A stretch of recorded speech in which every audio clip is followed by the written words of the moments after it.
형제들아, 나는 아직 내가 잡은 줄로 여기지 아니하고 오직 한 일, 즉 뒤에 있는 것은 잊어버리고 앞에 있는 것을 잡으려고.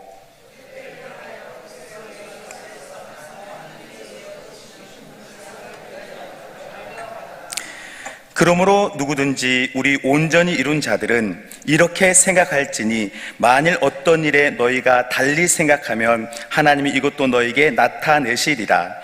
오직 우리가 어디까지 이르렀든지 그대로 행할 것이라. 아멘. 달리기를 하게 되어지면 이제 힘든 코스를 뛰게 되기도 하고요. 그래서 몸이 지쳐서 몸의 피곤함을 느끼기도 합니다. 그리고 또 어떤 코스에서는 생각지 못한 뜨거운 응원을 받기도 합니다. 그런데 달리기를 하는 모든 사람들의 공통점은 무엇일까요? 모두 다 고린 지점만을 바라보고 열심히 최선을 다해서 달려나간다라는 것입니다. 1등을 못할지라도, 혹은 메달권에 들어간다 못할지라도 선수라면은 오직 하나, 고린 지점을 생각하면서 달려나간다라는 것이죠. 우리들도 그렇습니다. 우리도 우리의 신앙에 어떠한 목표를 가지고 사느냐, 또 내 삶의 목표가 무엇이냐, 이것처럼 또 중요한 것이 없습니다. 왜냐하면 목표한 대로 우리들은 살아가기 때문입니다. 저 여러분, 이전에 또 예수님을 믿기 전에, 예수님을 알기 전에는 어떤 삶의 목표로 또 살아가셨습니까? 남들처럼 그냥 이렇게 좋은 집, 또 좋은 환경, 또 좋은 배경, 혹은 또 유명인이 되는 것 등등의 목표를 가지고 살았을 것입니다. 그게 일반적인 사람들의 삶의 목표이기 때문입니다. 또 어떤 사람들은 또 대단히 지성이 많아서 논문 같은 걸 발표해서 또 업적을 세우는 목표, 또 어떤 사람은 또 선한 사역을 해서 사회에 이바지하는 삶을 목표로 살기도 할 것입니다. 이처럼 삶의 목표는 그 사람의 인생의 방향을 결정짓는 선택이다라고 말할 수 있는 것입니다. 그럼 오늘을 사는 우리 그리스도인들은 어떤 목표를 가지고 살아야 할까요? 또 성경은 오늘 우리들에게 어떤 목표를 제시해주고 있습니까? 그것은 결코 선행, 또 명예, 또 부귀, 또 안일한 삶은 아니라고 말씀해주고 있습니다. 오늘 우리가 또 이 말씀을 통해서 다시 한번 우리 신앙의 목표를 조준하고 주님께 영광이 되어지는 저 여러분들 우리 모두가 되시기를 소망합니다. 첫째로 가장 중요한 것이 무엇인지를 알아야 합니다. 사람에게 가장 중요한 것은 무엇일까요? 그것은 생명이죠. 생명이 없다라면 명예, 또 물질, 부귀, 영화 이런 것들이 아무 상관이 없을 것입니다. 우리 사람에게 가장 중요한 것은 바로 생명이라고 누구나 동의할 것입니다. 그럼 생명은 어디로부터 온 것입니까? 누가 주셨습니까? 바로 하나님께서 주신 것이죠. 우리 창세기 2장 7절의 말씀을 보시면요, 여호와 하나님이 땅의 흙으로 사람을 지으시고 생기를 그 코에 불어넣으시니 사람이 생명이 되니라고 말씀하셨습니다. 하나님께서 사람을 하나님의 형상대로 아담을 지으시고 또 코에 생기를 불어넣으시니까 온전한 사람이 되었다라고 말씀을 하고 계십니다. 저와 여러분도 마찬가지입니다. 하나님께서 허락하셔서 또 우리를 먼저 아셔서 우리를 창조하셨고 또 우리에게 영혼을 허락해 주셨습니다. 모든 사람은 그렇게 하나님이 다 창조한 것입니다. 그리고 존재하는 모든 피조물들은요, 하나님의 뜻대로 자기의 역할과 사명을 다하며 산다라는 것입니다. 여러분, 밤에 별이 없다면, 달이 없다면 또 얼마나 썰렁할까요? 그냥 시커먼 밤의 하늘만 있다라면 아무도 길에 나가지 않을 것입니다. 그런데 왜 많은 사람이 밤이 되면 산에도 또 가기도 하고 또 바다도 갑니까? 하나님께서 밤하늘을 너무나 아름답게 창조해 놓으셨기 때문입니다. 과거에 동방박슬 목자들도요, 이 늦은 시간에 하늘의 별을 보고 길을 찾았고 또 하나님의 뜻이 무엇일까 또 그렇게 구하기도 했습니다. 하나님께서 그 성경이 없던 시대에 때로는 그 별로 또 달로 인도하실 거라는 믿음이 있었기 때문입니다. 실제 그 당시에는 또 그런 일들이 많이 있기도 했습니다. 이처럼 존재하는 모든 피조물들은 각자 저마다의 역할을 가지고 존재한다라는 것입니다. 그럼 저와 여러분들의 역할은 무엇일까요? 하나님께서는 왜 우리들을 창조하셨을까요? 분명히 우리의 삶 속에 하나님의 선한 의도가 있고요, 또 역할이 있다라는 것입니다. 바울 사도는 하나님께서 자신에게 주신 역할, 사명을 발견하게 되었습니다. 그래서 이전에 은혜를 모르던 시절에 알았던 모든 것들을 이제는 다 벗어 던지고 오직 하나님의 뜻대로 예수님을 쫓아가는 한 가지의 목표로 살게 되었습니다. 왜냐하면 예수님을 알아야 길이 보이고 영생이 참 행복이 보이기 때문입니다. 여러분, 왜 많은 사람들이 오늘날 또 방황을 하며 이렇게 살아갑니까? 왜 인류는 계속해서 헤매고 있습니까? 생명이 어디서 왔는지 부정하고 알지 못하기 때문입니다. 그저 세상 사람들은 우연이라는 말을 더 좋아하죠. 우연히 세상이 창조되었고 우연히 너와 내가 만났고 또 그렇게 우연히 한 세상 살자라는 것이 세상의 모든 모토요 목표인 것입니다. 그러나 성경은 그렇지 않습니다. 바로 예수님을 얻고 누려야, 예수님을 삶의 목표로 할 때 정말 하나님이 의도하신 참 에덴의 기쁨, 동산을 우리가 이 땅에서도 누린다라고 말씀하고 있는 것입니다. 저 여러분들은 얼마나 귀한 분들입니까? 예수님께서는 마태복음을 통해서 이 들에 있는 풀이나 또 꽃보다 또 새보다 너희가 더 귀하다, 저것들도 저렇게 아름다운데 너희들은 얼마나 귀하겠냐, 내가 너희를 굶기겠냐 라고 그렇게 말씀을 하셨죠. 그리고 중요한 말씀, 어떤 말씀 하셨습니까? 너희들은 이방인처럼 먹고 입고 사는 것으로 살지 말고 하나님 나라와 의를 구하며 먼저 그렇게 살아라. 그러면 아버지께서 또 다 채워주시리라, 그렇게 약속을 했습니다. 우리들의 삶의 목표는 무엇입니까? 우리들도 혹시 세상에 믿지 않는 사람과 동일한 목표로 변질되지는 않았습니까? 그저 남이 보기에 좋은, 또 남들이 부러워할 만한 유복한 삶을 혹시 나도 부러워하고 목표로 살아가고 있지는 않습니까? 물론 우리가 이 땅에서 누리는 삶이 잘못됐다라는 것은 아닙니다. 그러나 나의 창조 목적이 무엇인지, 또 나의 삶의 방향이 무엇인지를 모르고 살아간다면 우리들은 얼마든지 또 잘못된 길로 갈 수 있는 것입니다. 그래서 우리들에게는 늘 예수님이 필요합니다. 예수님을 만날 때, 또 예수님과 동행할 때 우리의 참 기쁨과 삶의 의미, 목적을 알고 누릴 수가 있기 때문입니다. 오늘 바울 사도는 자신의 삶의 목표를 분명히 알게 되었습니다. 바로 예수님을 만나고 알고 누리는 것이었습니다. 그래서 그 목표를 이루기 위해서 이제 그의 삶에 두 가지 대공사를 하게 되는데요. 먼저는 자기에게 유익했던 것을 다 버린다라고 그렇게 고백을 했습니다. 우리 본문 읽지는 않았는데요, 3장의 7절 8절 우리 함께 읽겠습니다.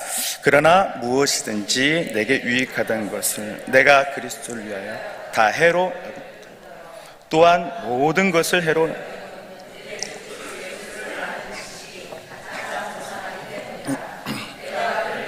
모든 것을 배에서 그리스도를 얻고. 아멘.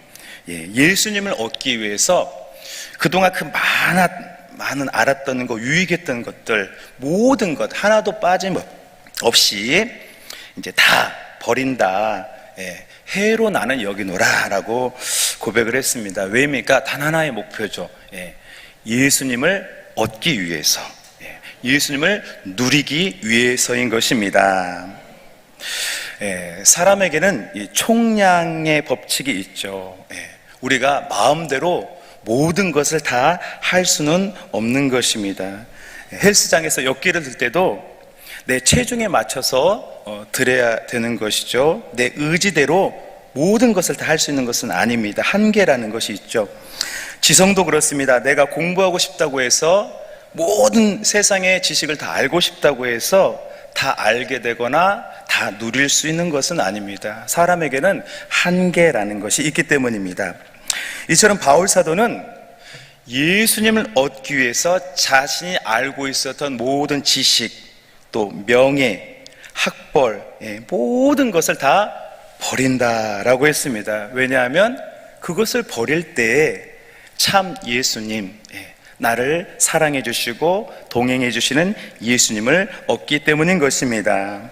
우리 옛말의 어르신들도 두 마리 토끼를 잡으려다가는 한 마리도 못 잡는다고 했어요. 그래서 한 마리만을 바라보고 달려나가라고 했죠.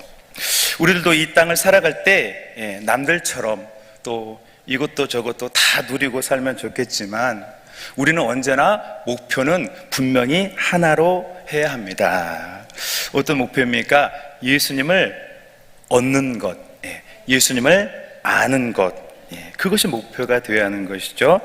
예수님께서 왜 구유에 누이셨는지, 또 왜 또 십자가를 지셔야 했는지, 이것을 누리고 아는 삶이 성경이 말씀하는 진정으로 복된 삶이라고 하는 것입니다. 때로는 그 목표를 이루기 위해서 우리에게 또 대가 지불도 필요하다라고 바울 사도를 통해서 오늘 우리에게 권면해주고 있는 것입니다.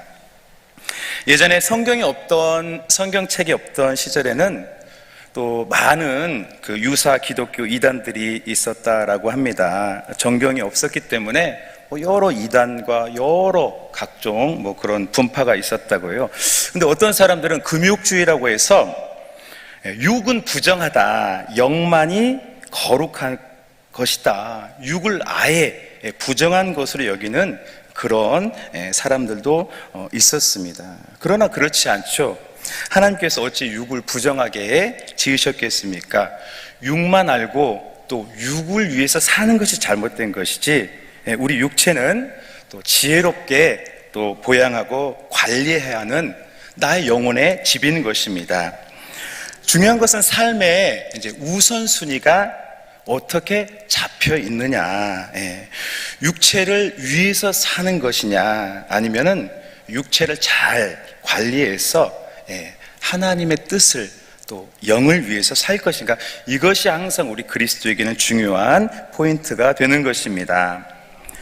이 바울 사도는 율법의 시대 속에 정말로 혈기가 아주 강한 사람이었습니다. 그래서 예수 믿는 사람들을 잡아 넣으려고 하고 막 살기가 등등했다라고 그렇게 성경에도 쓰여 있죠.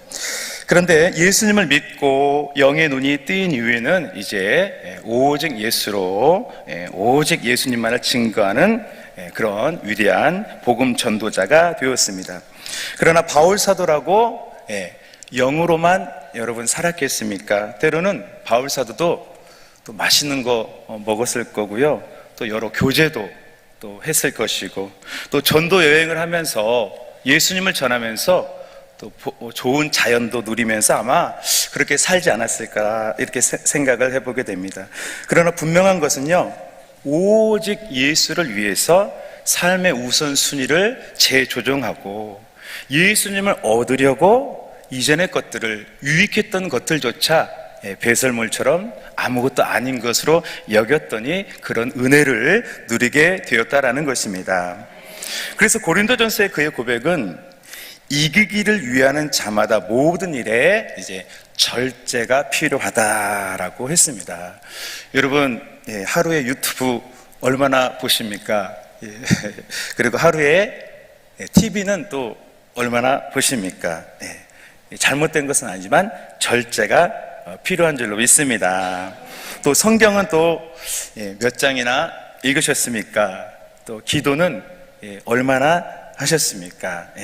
이런 것은 절제가 필요 없어요. 우리가 많이 못하니까요. 절제 안 해도 됩니다.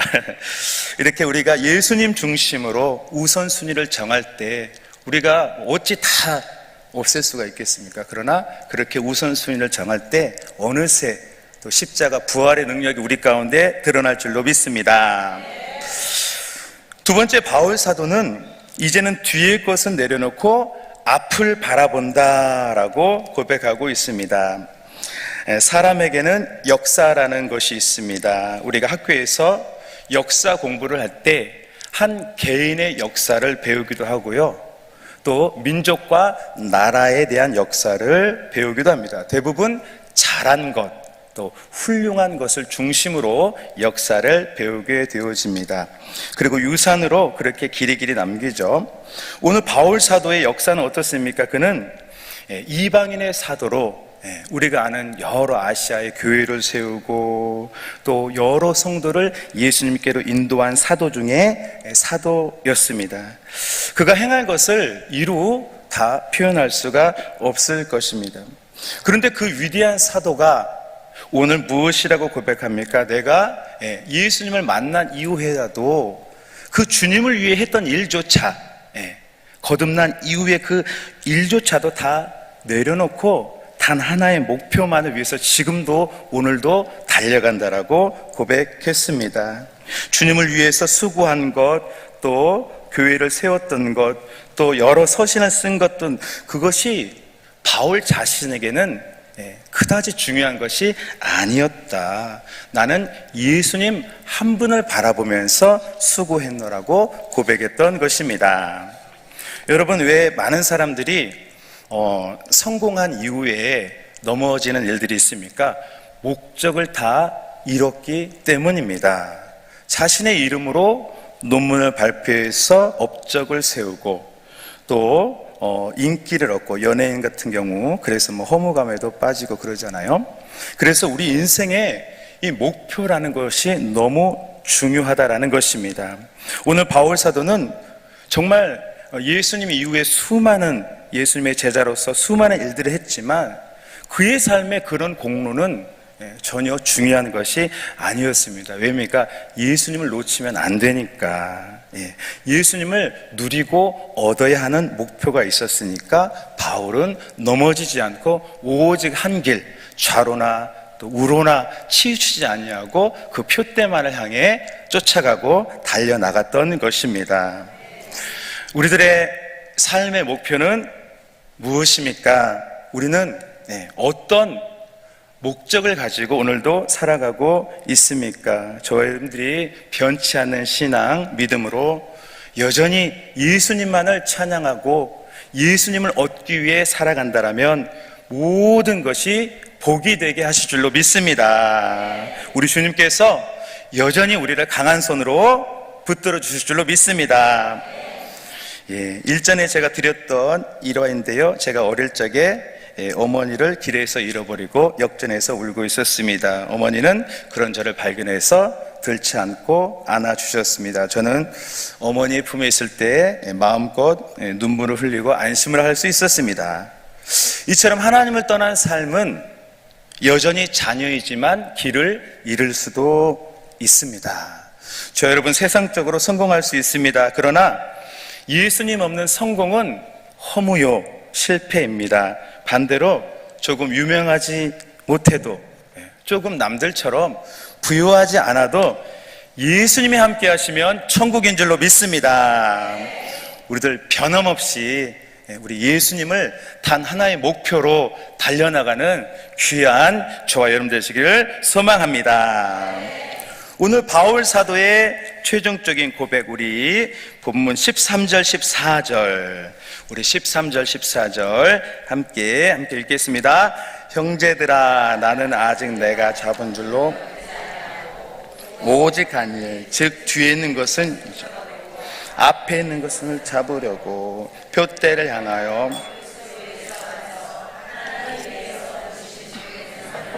달려가노라. 예. 바울 사도는 달려갔습니다. 어떻게 달려갔습니까?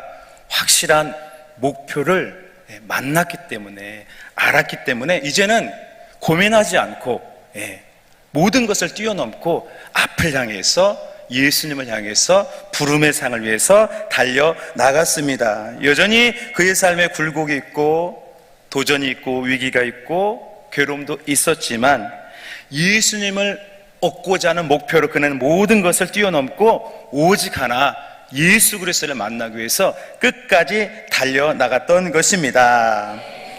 이제 말씀을 맺겠습니다. 저 여러분들의 삶의 목표가 무엇입니까? 목적이 또한 무엇입니까? 우리 모두가 삶의 목표를 나를 위해 십자가 고난을 이기신 예수 그리스도 한 분만을 누리고 얻기 위해 살아간다면 고난도 축복이 될 줄로 믿습니다. 나를 위해 지금도 기도하시는 예수님, 또 부활하신 우리 예수님, 나를 정금처럼 쓰실 놀라운 예수님을 오늘도 내 손에서, 내 마음에서 놓치지 말고 변함없이 예수님께 영광 드리는 귀한 축복된 저와 여러분 되시기를 이 말씀으로 축복해 드립니다. 아멘. 기도드리겠습니다.